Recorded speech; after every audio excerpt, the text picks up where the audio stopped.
Current പോയി കഴിഞ്ഞാൽ നമ്മൾ എന്താ ചെയ്യുക? നേരെ KCBക്ക് വിളിക്കൂലേ? KCB എത്തി ഏത് ഭാഗത്താണ് പ്രോബ്ലം എന്ന് കണ്ടെത്തി ഒരു നീണ്ട ഒരു പ്രക്രിയ തന്നെയാണ് അല്ലേ. എന്നാൽ അതിനൊരു പരിഹാരമായിട്ട് രണ്ട് മക്കൾ നമ്മളോടൊപ്പം ചേരുകയാണ്. നമുക്ക് ചോദിച്ചു നോക്കാം. വാ. ഹലോ, എന്താ പേരെന്താ? പേര് മുഹമ്മദ് ഷാൻ കെ. മുഹമ്മദ് ഷാൻ.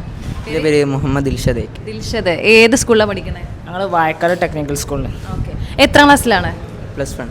+1. എന്താണ് ഇപ്പോൾ നമുക്ക് പരിഹാരം? എന്താണ് അതിനുള്ള പരിഹാരം എന്ന് പറഞ്ഞാൽ എത്രയും പെട്ടെന്ന് ഈ കറണ്ട് പോയത് എവിടെയാണെന്നുള്ള ലൊക്കേഷന് എത്രയും പെട്ടെന്ന് കിട്ടിയാൽ ആ കറക്റ്റ് സ്ഥലത്ത് വന്നാണ്ട് ഒരിക്കൽ നന്നാക്കിയാൽ വേഗം ഈ പവർ കട്ട് ഈ ഡൗൺ ടൈം കുറക്കാൻ കഴിയും. അപ്പോൾ അതിനുള്ള സൊല്യൂഷനായിട്ടാണ് ഞങ്ങൾ സ്പാർക്ക് എന്ന് പറഞ്ഞാൽ ഞങ്ങൾ ഇന്നോവേഷൻ കൊണ്ടുവന്നത്.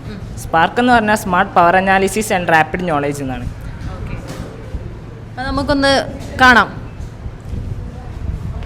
അപ്പം ഇതിപ്പോൾ ഒരു ട്രാൻസ്ഫോമറാണ്. ട്രാൻസ്ഫോമർ 3 ആണ് ഈ ഒരു ട്രാൻസ്ഫോമറിൻ്റെ ഐഡൻറ്റിറ്റി. അപ്പം ഈ ട്രാൻസ്ഫോമറിന് വരുന്ന ഒരു ലൈനാണിത്. അപ്പോൾ ഈ വരുന്ന ലൈനിൽ ഈ പോസ്റ്റിൽ എവിടെയെങ്കിലും ലൈന് ഷോർട്ടായി കഴിഞ്ഞാൽ അലേർട്ട് പോകും. വയർലെസ് ആയിട്ട് വയർലെസ് കമ്മ്യൂണിക്കേഷനാണ് യൂസ് ചെയ്തത്. നമ്മുടെ കൺട്രോൾ റൂമിലുള്ള ലാപ്ടോപ്പിൽ കറക്റ്റ് കാണിക്കും ട്രാൻസ്ഫോമർ 3 അലേർട്ട്. അപ്പം അലേർട്ടാണെന്നും അറിയാം, അതുപോലെ ആ ലൊക്കേഷനും കിട്ടും, ആ ഐഡൻറ്റിറ്റി കിട്ടി ട്രാൻസ്ഫോമറിൻ്റെ. യെസ്, കറക്റ്റ് ആയിട്ട് ലൊക്കേഷൻ എവിടെയാന്നുള്ളത് നമുക്ക് ഇനി തിരഞ്ഞു കൊടുക്കേണ്ട ആവശ്യമില്ല.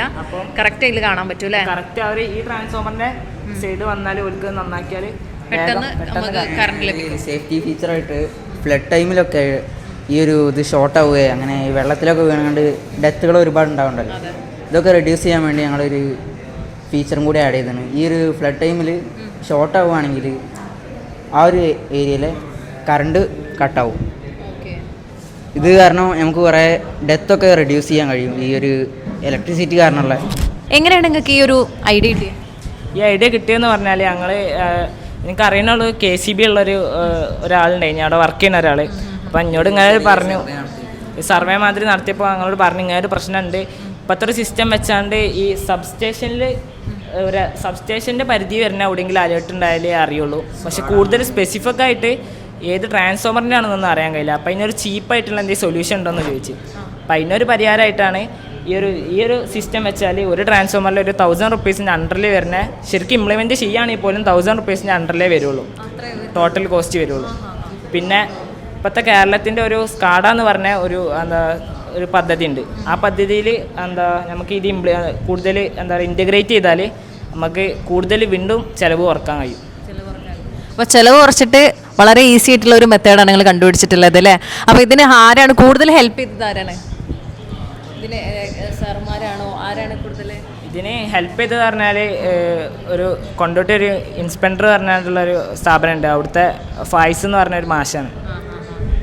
ഓക്കെ, അപ്പോൾ എല്ലാവരും കൂടെ ചേർന്നിട്ടാണ് ഉണ്ടാക്കിയെടുത്തത്. ഇതിന് മുന്നേ മത്സരിച്ചിട്ടുണ്ടോ? ഇതിനു മുന്നേ ഞാൻ 9th മത്സരിച്ച് സ്റ്റേറ്റ് വരെ പോയിരുന്നു.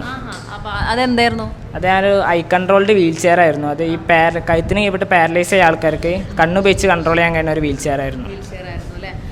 എന്തായാലും അപ്പോൾ ജഡ്ജ്മെൻറ്റ് കഴിഞ്ഞിട്ടുണ്ടോ? ജഡ്ജ്മെൻറ്റ് കഴിഞ്ഞപ്പോൾ റിസൾട്ട് വെയിറ്റ് ചെയ്തിട്ട് ഇരിക്കുകയാണ് അല്ലേ? അപ്പോൾ എന്തായാലും ഓൾ ദ വെരി ബെസ്റ്റ്. ഇനിയും ഒരുപാട് ഉയരങ്ങളിലേക്ക് എത്താൻ പറ്റട്ടെ. ഇതേപോലത്തെ അടിപൊളി കണ്ടുപിടുത്തങ്ങൾ ജനങ്ങളുടെ മുന്നിലേക്ക് എത്തിക്കാൻ നിങ്ങൾക്ക് സാധിക്കട്ടെ എന്ന് ആത്മാർത്ഥമായിട്ട് ആശംസിക്കുന്നു. Thank you.